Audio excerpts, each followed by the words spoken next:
E aí, pessoal, beleza? Aqui quem fala é o professor Romulo em mais uma videoaula aqui neste canal. Videoaulas estas que estão aí nesse ritmo de conversa. O pessoal tem gostado, então a gente vai continuar nesse ritmo aqui.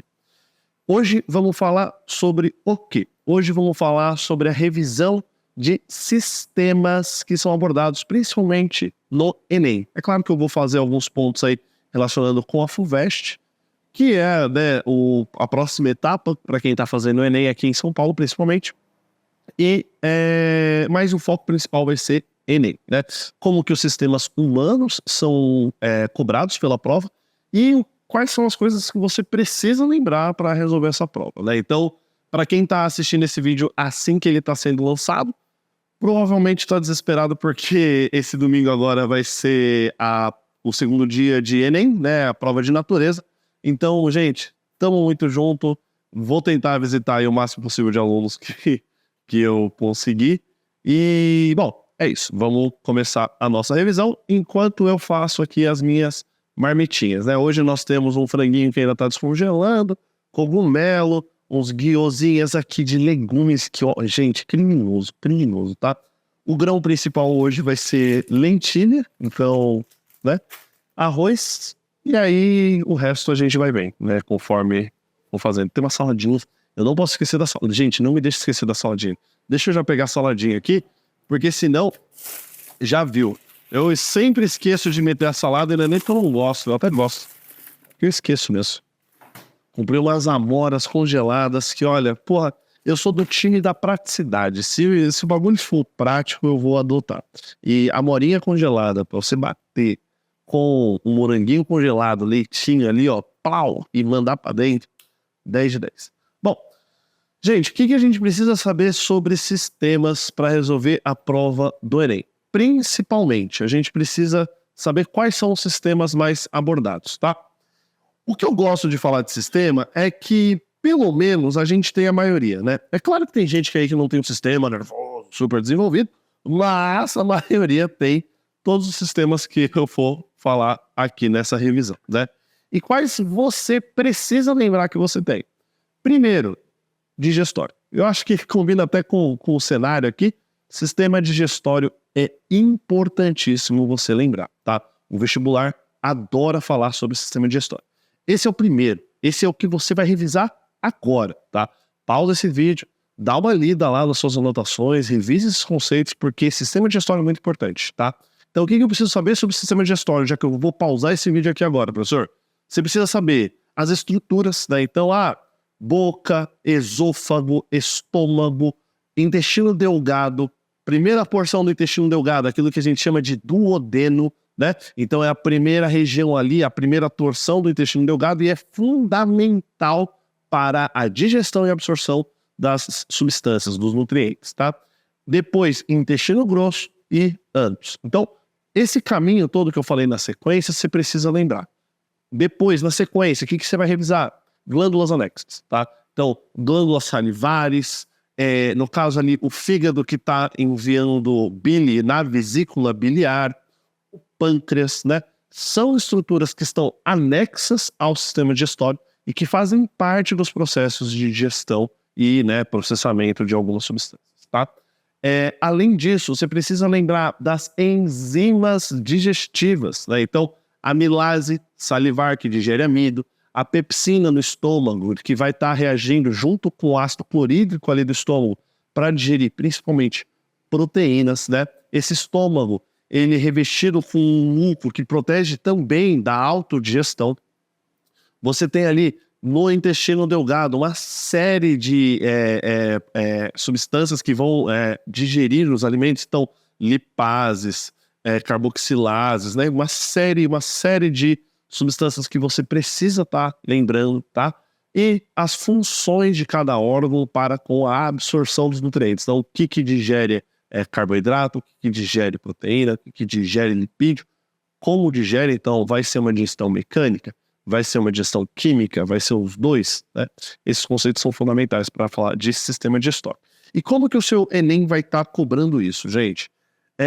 Primeiro, só deixa eu revisar. Água está sendo esquentada, frango tá ali, já tá para 1 minuto. Eu vou cortar o frango aqui, mandar o cogumelo cortadinho, putz, vou mandar o gyoza. O gyoza aqui é pica. Mas então, o que você precisa lembrar, o que você precisa saber quando o Enem entra na jogada? O Enem, ele vai te cobrar as estruturas? Sim, ele pode cobrar, mas ele não vai colocar uma questão, tipo assim, enumere a estrutura. Daí tem lá o corpinho humano, você puxa a setinha e escreve o que é aquela estrutura. Não. O Enem, ele não faz isso, mas a FUVEST, ela tem a capacidade, a audácia de fazer isso, tá? Então, para quem for fazer esse vestibularzinho aí tão temido, espere questões mais anatômicas mesmo, mais fisiológicas assim, tá? O Enem, ele vai perguntar com questões relacionadas principalmente a macromoléculas, tá? Então, o que você tem que lembrar? O que são macromoléculas e como que elas se relacionam com o sistema digestório, né?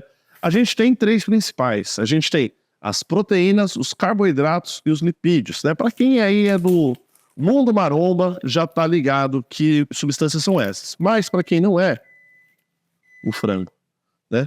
Mas para quem não é, o que você precisa saber? Bom, carboidrato é toda a substância com base em açúcar, tá?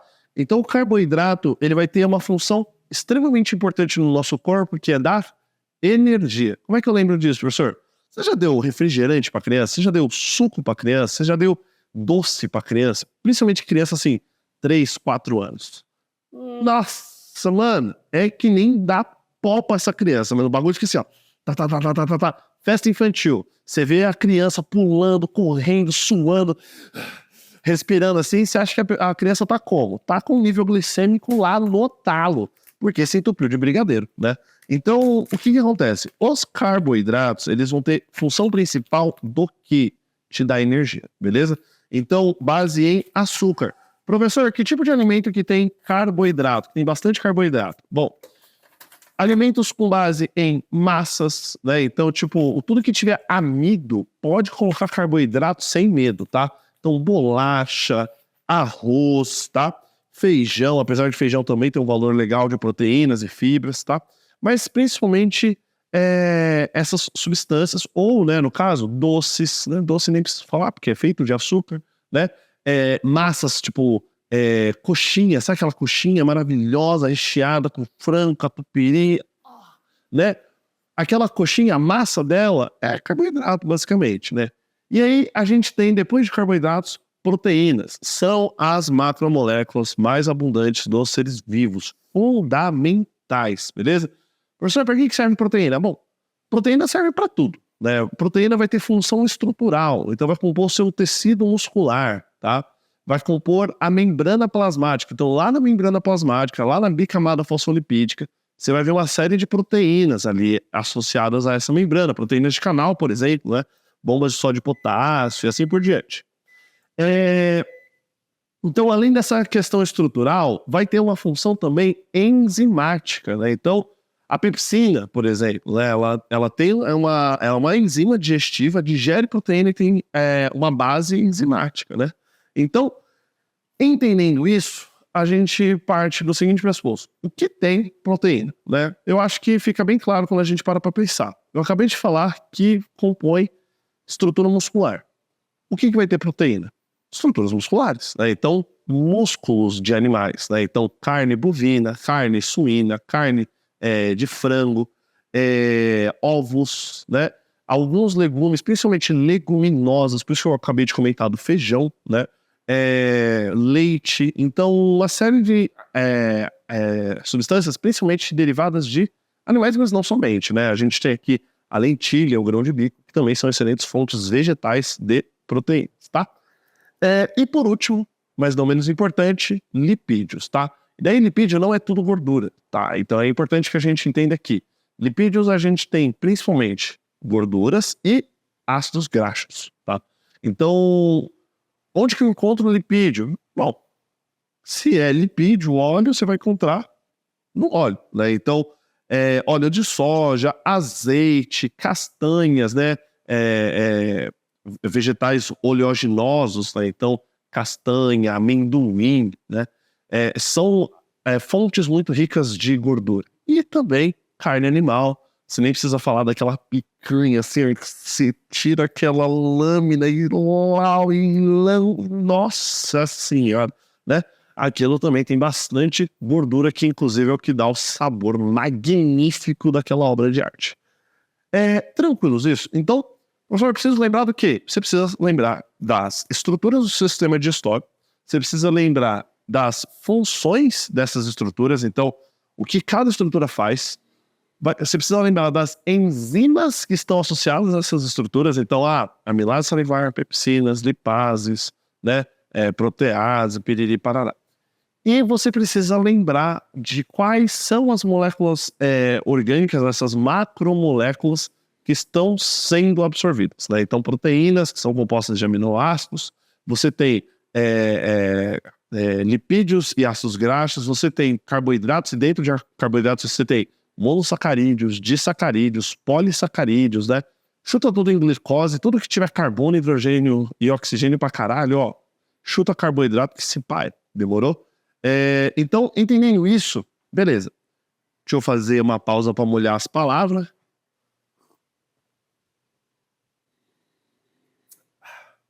Entendendo isso, você já resolve metade dos problemas. E a outra metade, professor? A outra metade está relacionada a problemas que estão associados a esse sistema, né?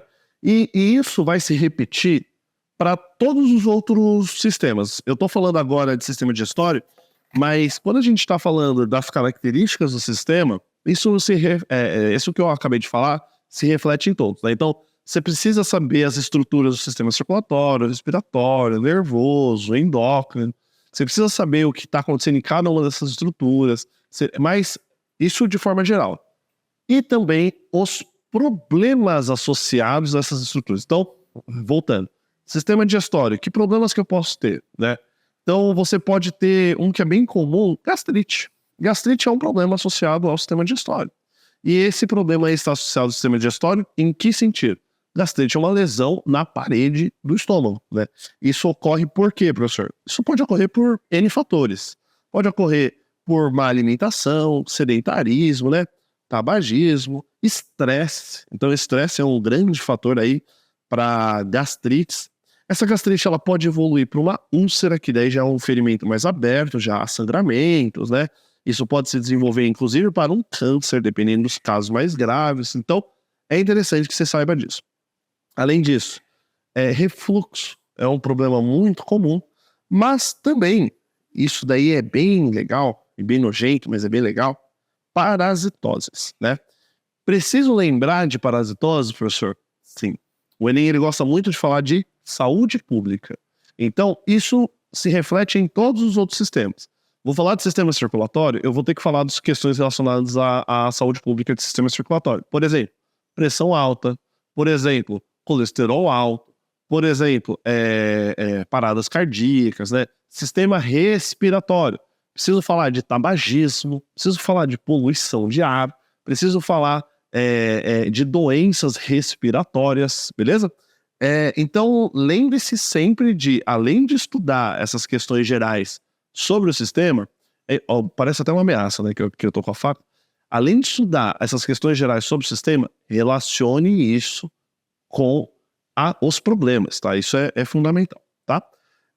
Então, bom, parasitoses, professor, quais são as parasitoses que eu preciso lembrar para sistema digestório? O principal é Ascaris lumbricoides, né? Lombriguinha. Porra, professor, sério? Sério. Lembra do ciclo de vida da lombriga. Professor, como é que era?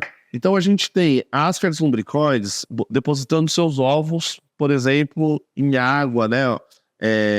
Que está contaminada com fezes. Essa água contaminada com fezes humanas, geralmente, né? Ou pode ser de animais também, carregando essas ovas, muitas vezes são utilizadas, sei lá, para regar legumes, né? Bom, dando um exemplo aqui. Aí você pega lá o legume da feira, o cara jogou uma água nesse legume que não era tratado e tal, porque, bom, tá regando, né? Não tá bebendo.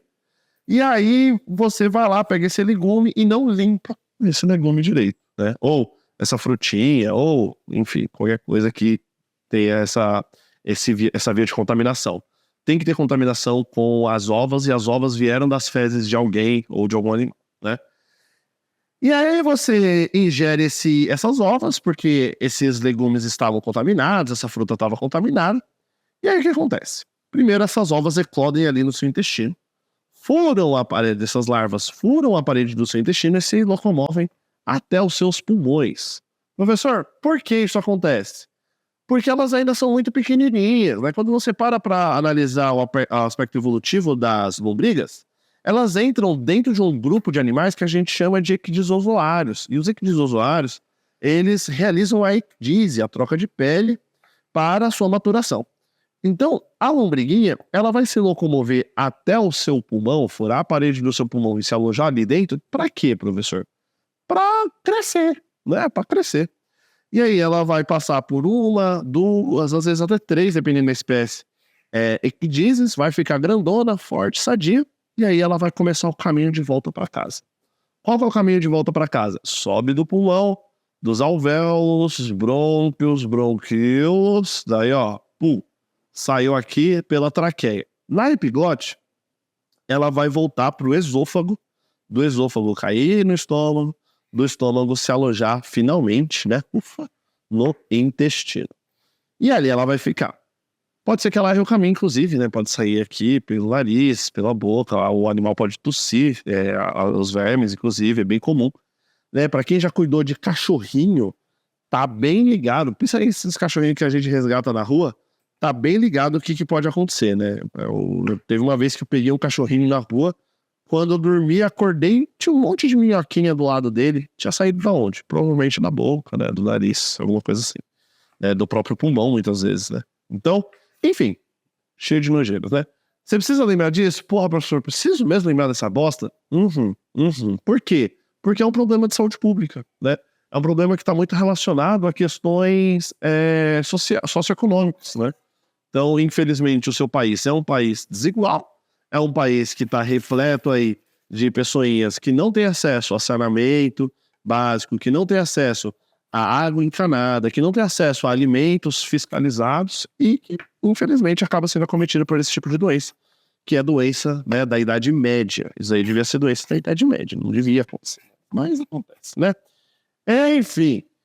Bom, além de ascaris lumbricoides, qual outra parasitose você precisa lembrar? Qual outra doença você precisa lembrar? Você precisa lembrar de solitária, teníase, né?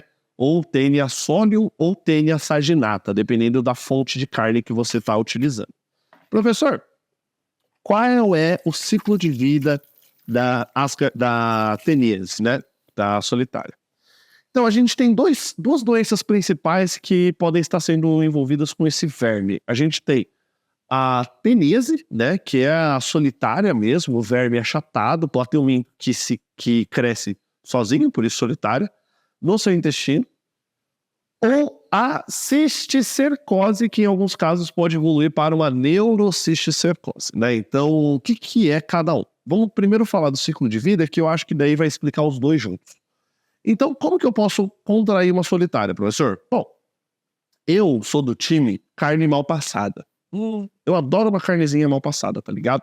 Aquela que você lau e ela muge. Então, o que acontece?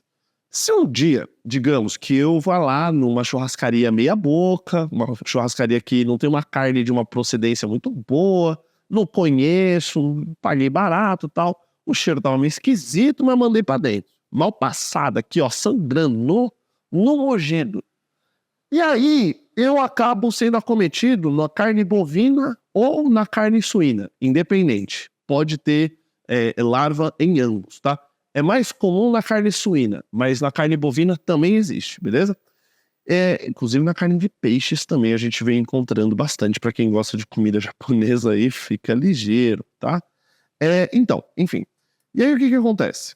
Comi lá a carne contaminada, eu ingeri as larvas dessa carne. Essas larvas estão alojadas aonde, professor? Essas larvas estão alojadas no tecido muscular do animal. Então, quando eu como a carne, a larva está na carne. Quando eu como ela mal passada, adivinha o que aconteceu com a larva? Não foi passada, ela está ainda viva ali naquela carne. E aí, eu ingerindo essa carne, essa larva entra no meu sistema. ela se aloja ali no meu intestino e começa a crescer. A primeira estrutura que a gente tem dentro em um plateuminto, né, em uma tênia, é qual? O escólex, que é o animal em si, né? É a estrutura que de fato é o animal. E ali ele vai ter as cerdas ou a ventosa, que vai estar utilizando para se fixar na parede do intestino. Depois, inclusive eu recomendo muito que você, escutando isso que eu estou falando, coloque aí no Google tênia anatomia, só para você dar uma olhadinha, né? Então a gente tem essa primeira estrutura, que é o escólex, e o resto, todos esses quadradinhos que você vai ver nessa imagem aí que você buscou, todos os quadradinhos a gente chama de proglotes. E o que são proglotes, professor? Proglotes são ovos cheinhos de... saquinhos cheinhos de ovos, né? Olha só que legal. Saco cheio de ovo. Tem centenas de milhares de ovos nesse animal, né? Esse animal tem uma capacidade de produção de ovos absurda. E aí esses ovos vão sendo arrastados, esses saquinhos cheios de ovos vão sendo arrastados pelas suas fezes. Olha só que interessante, né? E aí, saindo nas suas fezes, essas ovas podem entrar em contato com outro animal. Opa! Então essas ovas elas podem entrar em contato com outro animal. Então digamos, eu estou contaminado com essa solitária, eu não faço ideia disso, vou para um camping e eu acho uma excelente ideia cagar no mato. Faço lá o cocôzinho e tal, não sei o que, beleza. E aí, esse mato que eu fiz cocô, eu não vi, mas era a hortinha de um cidadão. Eu não vi, mano. Tava muito apertada, baixei a calça, caguei e tchau. Meu cocô tá cheio de proglote, desse saquinho cheio de ovos, beleza? E aí, digamos que a pessoa que vai lá pegar o alface dessa horta, cheia de bosta, não lava. E acaba ingerindo essas ovas.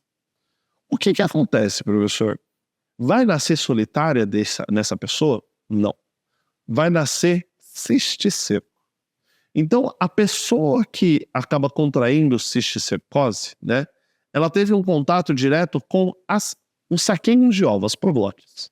E aí, não vai crescer a tênia, a solitária, no intestino da pessoa. Vai crescer larva no tecido muscular.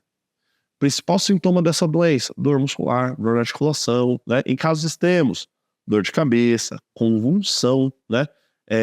E aí, casos mais extremos, óbito, né? Então, essas larvas, elas quando estão no seu corpinho, a gente chama elas de cisticercos, né? E a doença é a cisticercose. Só que em caso delas se alojarem no seu tecido nervoso, aí a gente chama elas de neurocisticercose. E é um caso mais grave mesmo, aí muitas vezes nem dá para fazer intervenção cirúrgica, porque a larva fica lá no tecido nervoso, o sistema imunológico calcifica aquilo lá e aquilo vira tipo um nódulo cerebral, né? Inclusive, recomendo que vocês deem uma olhadinha no ciclo de vida da tênia, que é uma parada bem interessante, muito triste, mas bem interessante, tá? Dito isso, beleza. Opa. Tá tudo certo. Então, dito isso, bom, só isso que eu preciso saber de sistema digestório, professor. Só isso, tá? Já passaram 20 minutos desse vídeo, mas é só isso, tá? Depois do sistema digestório, qual outro sistema eu preciso saber? Você precisa saber sobre o sistema circulatório e sistema respiratório juntos, tá? Então, quando a gente vai falar de sistema respiratório, a gente precisa relacionar o sistema circulatório, porque, bom, respiratório serve para quê? Vamos começar por ele. Respiratório serve para respirar, professor, né? De fato. E o que é o ato da respiração? O ato da respiração é o processo que o nosso corpo faz para trocar gases. Então eu inspiro oxigênio, né? Na verdade, ar atmosférico, buscando principalmente oxigênio, O2, e eu expiro principalmente, né, o que eu quero descartar, dióxido de carbono, né, CO2. Então, da onde que veio isso? A gente falou isso lá na revisão de citologia, mas você respira oxigênio para oxidar as moléculas orgânicas que você obteve do processo de digestão, né, que o seu sistema digestório realizou. E essas moléculas orgânicas, principalmente açúcares, né, glicose, principalmente, vai estar sendo oxidada pelo oxigênio lá na mitocôndria em todas as células do seu corpo. Então, estou fazendo atividade física, estou lá mexendo no meu músculo. Esse músculo está realizando atividade, então ele está gastando energia, e essa energia está vindo da oxidação dessas moléculas orgânicas. Então, a primeira coisa que eu tenho que entender é que o oxigênio precisa chegar nesse tecido. Como é que ele chega? Pelo sistema circulatório. Mas quem é que é responsável por capturar e colocar no sangue? O sistema respiratório. Né? Então, o circulatório se relaciona com o respiratório porque o respiratório captura e coloca no sangue, e o circulatório circula esse gás no sangue, no corpo, no caso. Né? Então, entendendo isso, vamos começar pelo sistema respiratório. O sistema respiratório vai envolver que órgão principalmente, professor? Pulmão, tá? Falei de sistema respiratório, você tem que falar de pulmão. Mas é só isso, professor? Não. O que acontece? Sistema respiratório pulmonar, ele não é a única forma que os animais respiram, né? A gente tem peixes, por exemplo, animais aquáticos, em sua esmagadora maioria, vão respirar por brânquias, né? A gente tem respiração cutânea, a gente tem respiração pulmonar, traqueal, filotraqueal. Oh, professor, preciso lembrar de cada um desses? Pô, mano, sim, é importante, tá? Pelo menos pulmonar, cutâneo e branquial. Pelo menos, tá ligado? Branquial é realizado nas brânquias, né? Peixes, por exemplo, né?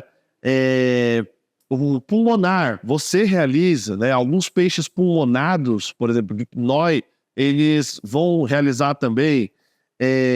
Anfíbios vão realizar, além da respiração pulmonar, dependendo da fase da vida, né? Pulmonar ou branquial, além dessas, uma respiração cutânea. Por isso que da próxima vez que você lamber um sapo, você vai ver que ele é meio molhadinho a pele dele. Por quê? Porque justamente ele precisa dessa umidade para realizar as trocas gasosas, né? Além de ser uma semipermeabilidade, enfim. Tá? Então você precisa lembrar desses três. Pulmonar, cutânea e branquial. Pelo menos, tá? Daí se você quiser aprofundar seus estudos, aí você vai para traqueal e filotraqueal, que é presente principalmente em artrópodes, tá? Depois disso, sobre pulmões, você precisa lembrar de estruturas pulmonares, principalmente alvéolo, bronco e bronquíolo, né? E o diafragma ali, que vai contrair para diminuir a pressão interna do pulmão e fazer o ar entrar. Então, o que eu preciso saber sobre o alvéolo? O alvéolo é um saquinho de ar com a pelinha muito fininha, e esse saquinho de ar com a pelinha muito fininha vai estar cheio de capilares que estão vindo do sistema circulatório, né? Que vão estar preocupados em circular o sangue nesse vasinho, nesse saquinho de ar, para realizar a troca gasosa, tá? Então, o meu pulmão enche de ar, esse ar, parte dele tem bastante oxigênio, esse oxigênio tende a passar para os alvéolos, e dos alvéolos ele é atraído pela hemoglobina, né? No caso, pelo ferro da hemoglobina, que está ali sendo sacudido, porque o sistema circulatório vai estar carregando essa substância. Então vamos lá. Olha só como não dá para desvincular, né? O que é esse processo que eu acabei de falar? A hematose. Então a hematose é o processo onde o sangue captura o oxigênio do alvéolo por um processo de oxidação, né? Então, bom, você já deve ter ouvido falar de anemia, né? O que é anemia? A anemia ela pode ser causada por vários fatores, mas a gente tem a anemia ferrotípica, que ela é característica pela falta ou, né, pela ausência total ou pela carência de ferro no sangue da pessoa. Porra, ferro, tipo, ferro mesmo? Ferro mesmo. Inclusive, minha avó fazia isso, né? O costume de gente mais velha, ela pegava prego enferrujado e cozinhava com vinho para fazer um chazinho, né? Meio underground, para os meus tios tomarem, né? E por que ela fazia isso? Não sei se ela sabia disso, mas porque ela estava dissolvendo ali aquele ferro, óxido ferroso do prego enferrujado no vinho, né? E fervendo aquilo, se for, não tem nenhum patógeno, dá pra criança beber, ela vai ingerir uma alta quantidade de ferro que vai ser assimilado no sangue, né? Inclusive tem uma experiência muito legal que dá pra você triturar sucrilhos, tá ligado? Tritura sucrilhos, mistura com água e coloca um ímã do lado. Você vai ver que vai ficar um monte de partículazinha preta grudada no ímã. O que é aquilo? É ferro. Ferro mesmo, né? E a gente pode ter ferro 3+, ou ferro 2+. Daí depende da fonte, né? Se é fonte animal ou vegetal, a gente vai ter mais a presença de um íon ou do outro. Mas, enfim, o que você precisa saber? Bom, o ferro, como eu acabei de falar, ele gosta de ser oxidado, né? A ferrugem é o quê? Ferro com oxigênio, é o ferro oxidado. Então, o seu sangue, carregando isso, né, principalmente os eritrócitos, né, as células vermelhas do sangue, carregando o ferro, conseguem sacudir o ferro aqui assim, ó, lá no alvéolo pulmonar, e aí o alvéolo pulmonar falou assim, eita porra, peraí, é ferro isso aí? Aí a hemoglobina, que é a substância proteica que tá dentro da célula vermelha de sangue, sacudindo o ferro, inclusive, ó, o ferro, a hemoglobina segurando o ferro, vai estar aqui assim, ó, oxigênio, você não gosta disso daqui? E aí o oxigênio vai falar o quê? Nossa, na moral, posso juntar aí nessa baguncinha? E aí a hemoglobina fala assim, só vem, parceiro. Onde cabe um, cabe dois. E aí o oxigênio se junta ali nesse ferro e é transportado para os tecidos para ser utilizado pelas mitocôndrias e realizar todo aquele processo de oxidação de moléculas orgânicas para obtenção de energia, tá? Então olha como é relacionado. Para que serve o meu sistema respiratório? Para a troca de gases. Além de eu meter oxigênio na parada, eu tenho que tirar o dióxido de carbono, que é resultado da queima das moléculas orgânicas. Tirando esse dióxido de carbono, eu ingiro novamente uma quantidade de ar atmosférico para mandar mais oxigênio para a brincadeira. Beleza, é isso, pessoas? Beleza. Então, entendendo isso, o que eu preciso saber, professor? Problemas associados, né? Qual que é o principal? Tabagismo, mano. Você precisa entender que o tabagismo fode o pulmão, tá? Então, a gente tem que entender que problemas respiratórios como câncer de pulmão, efizema pulmonar, asma, bronquite, são problemas muito comuns, principalmente em pessoas das cidades grandes. Adivinha por quê? Poluição atmosférica. E aí você pode relacionar, inclusive, com aquele tema lá de aquela temporada que o São Paulo bateu 3 vezes consecutivas o ar mais poluído do planeta, né? Ah, e será que isso afeta meu sistema respiratório, professor? Adivinha. Né? Então, entendendo isso, você pode partir já para o sistema circulatório. Sistema circulatório, eu preciso saber o quê, professor? Estruturas e funções, né? Então, o que é um coração? O coração é uma bomba que vai, né, uma circulação fechada, dupla, no caso dos seres humanos, vai mandar ao mesmo tempo sangue venoso e sangue arterial para todo o corpinho, né? Então vai, na verdade, chapei. Vai mandar sangue arterial para todo o corpinho e sangue venoso para os pulmões ao mesmo tempo, né? Então, por que a gente chama de circulação dupla no caso dos seres humanos, né? Porque o nosso coração tem 4 cavidades, átrio direito e ventrículo direito vai estar responsável por receber o sangue venoso do corpo pelo átrio direito, passar para o ventrículo direito, e o ventrículo direito vai fazer assim, e vai mandar esse sangue venoso para os pulmões, com uma pressão bem baixinha. Aí esses pulmões oxigenam esse sangue volta para o coração. Volta para o coração pelo átrio esquerdo. Do átrio esquerdo, passa para o ventrículo esquerdo. Aí o ventrículo esquerdo já vem aqui assim, ó, e aí dá uma pressãozona, esse sangue arterial sai do coração pela artéria aorta e é distribuída para todo o corpo. Volta pela veia cava superior e inferior, no átrio direito, vai para o ventrículo direito, manda para o pulmão oxigena pelo processo de hematose, volta para o átrio esquerdo, bombeia lá no ventrículo esquerdo para todo o corpo e fica nessa ciclagem, tá? Isso acontece ao mesmo tempo, por isso que o seu coração faz tum-tum, tum-tum, tum-tum, né? Então, coração faz tum-tum quando tira, né? Então, quando você mede a pressão, 12/8, por exemplo, o que é isso, professor? É a pressão do 12, que é o lado esquerdo, por 8, que é o lado direito do seu coração batendo. Então, a pressão é menor por quê? Porque o lado direito está responsável por mandar esse sangue venoso para os pulmões, o lado esquerdo está responsável por mandar esse sangue para todo o corpo, que é muito mais coisa, então tem que bater mais forte.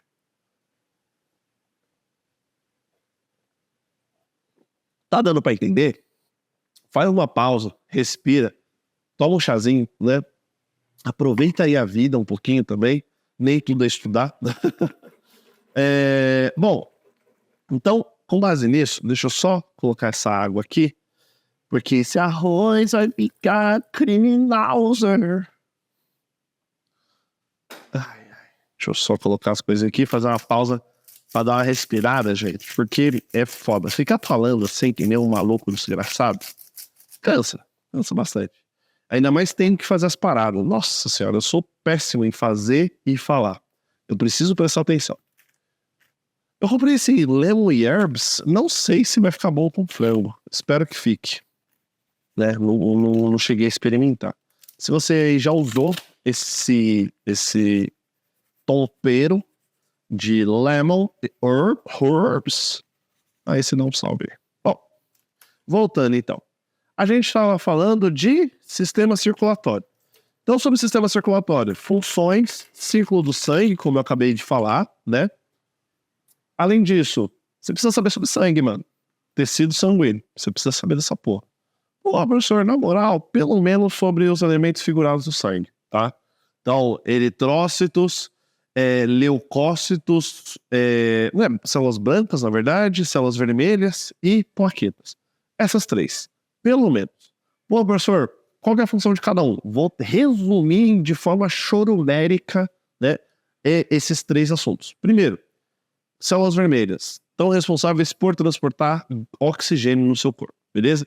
Hemoglobina vai segurar o ferro vai ser oxidado lá no pulmão e vai ser transportado esse oxigênio junto com esse ferro para todo o corpo. Show?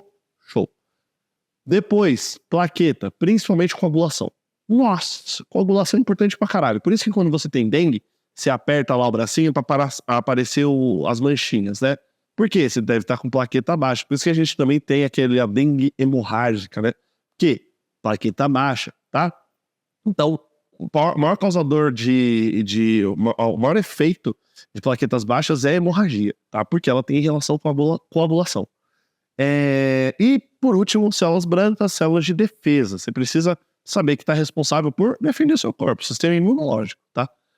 Beleza. Então, isso tudo vai estar no seu sangue, elementos figurados do sangue que tem relação com o seu sistema circulatório. Show? Show. Além disso, artérias e veias e diferenças. Então, a artéria é mais calibrosa, tem um tecido muscular ali, mais elástica, para aumentar mais pressão. A veia não, já é mais simplinha, porque ela só está retornando a pressão. Tudo que sai de coração, sai por artéria. Sai por artéria. Beleza? Beleza. E tudo que vem pro coração, vem por veias. Lembra dessa porra, desgraçado? Porque isso vai ser importante, tá? Principalmente na FUVEST. Nossa, a FUVEST gosta de torar nosso cu com questão de anatomia, gente. Na moral. Beleza? Beleza. Sistema circulatório, sistema respiratório, sistema digestório são os principais. Passou por isso, o que você vai fazer? Você vai abrir seu caderninho de sistema nervoso e de sistema endócrino, se você tiver tempo, e vai revisar, tá? Sistema nervoso, responsável por captar todos os estímulos ambientais e processar esses estímulos ambientais, beleza? Então eu só entendo que eu tô falando pra câmera porque eu tô olhando essa porra, tô pensando nessa porra, né? Eu tô escutando a minha voz, eu tô vendo todo o aparato aqui, então eu tô entendendo o rolê que tá acontecendo no meu ambiente. Eu só consigo ver se um predador está me observando, me cheirando, correndo atrás de mim, e entender isso por conta do sistema nervoso. Então ele é responsável por eu captar os estímulos ambientais e processar esses estímulos ambientais. Eu só consigo ver uma presa e correr atrás de uma presa justamente porque eu tenho esse sistema nervoso que vai estar responsável por coordenar a minha atividade muscular, por processar as informações auditivas, de equilíbrio, visuais, de olfato, né? Tudo isso. Além disso, para que serve o sistema nervoso? O sistema nervoso basicamente é o controlador central do seu corpo, né? Tudo que é atividade no seu corpinho vai ter uma origem lá no sistema nervoso. Seja na parte de sinalização, seja na parte de controle, coordenação. E aí a gente tem que lembrar do sistema nervoso simpático e parasimpático e as principais características do simpático e do parasimpático, tá? Depois disso, células nervosas, neurônios, principalmente células glia às vezes, tá? Neurônio com certeza. Células glia só em FUVEST, tá? Então lá, qual que é a estrutura do sistema dos neurônios? O neurônio tem lá o dendrito, axônio, terminal de axônio, né? Dendrito corpuscular, axônio, terminal de axônio. Então a sinapse ela vem de dendrito, axônio, terminal de axônio. Dendrito, axônio, terminal de axônio. Esse é o sinal sináptico, né? Você tem que lembrar, por exemplo, do sistema nervoso central, sistema nervoso periférico. Isso é bem importante. Você precisa ver também a questão relacionada a hormônios. E aí a gente já começa a entrar em sistema endócrino, né? Professor, o que eu preciso saber sobre os hormônios? Pelo menos os principais. GH, insulina, testosterona, estrógeno, progesterona, tá? Esses são os principais. Dá uma revisada nessa porra, desgraça. Pelo amor de Deus. Senão vai cair, você vai se arrepender. Tá bom? E, mais uma vez, problemas associados a essas bosta aí, né? Então, vou falar de sistema nervoso. Tem que falar de problemas relacionados à depressão, ansiedade, uso de drogas, né? Vícios, Alzheimer, Parkinson, fechou? Sistema endócrino. Nossa, aí fodeu. Dá para falar de uso de anabolizantes, dá para falar de anticoncepcionais, dá para falar sobre desequilíbrio hormonal como um todo, dá para falar sobre transição de gênero, né? Enfim, uma série de questões que dá para ser abordadas aí sobre hormônios, tá? Principalmente os sexuais. Dá uma olhada, estrógeno, progesterona, testosterona, dá uma revisada nisso, né? Professor, prolactina, FSH, LH, só se você tiver tempo, dá uma revisada nisso, tá? Se não, beijo na boca e vaza, rala. Tá bom? Beleza, é isso, queridos. Beleza, então. Eu acho que, de forma geral, eu consegui resgatar os principais conceitos, né? Você vai parar essa merda, você vai revisar, vai estudar de novo pontualmente, porque não dá tempo de falar de tudo isso em 40 minutos, que é o tempo total dessa aula, dessa revisão, mas pelo menos você resgatou os principais pontos. Fechou? Fechou. Queridos, desejo a todos uma excelentíssima prova, um excelentíssimo dia, caso você esteja vendo isso depois da prova, né? Um beijo no coração de vocês, excelente manhã, tarde ou noite, dependendo do horário que vocês estão vendo esse vídeo, e até a próxima. Tchau, tchau.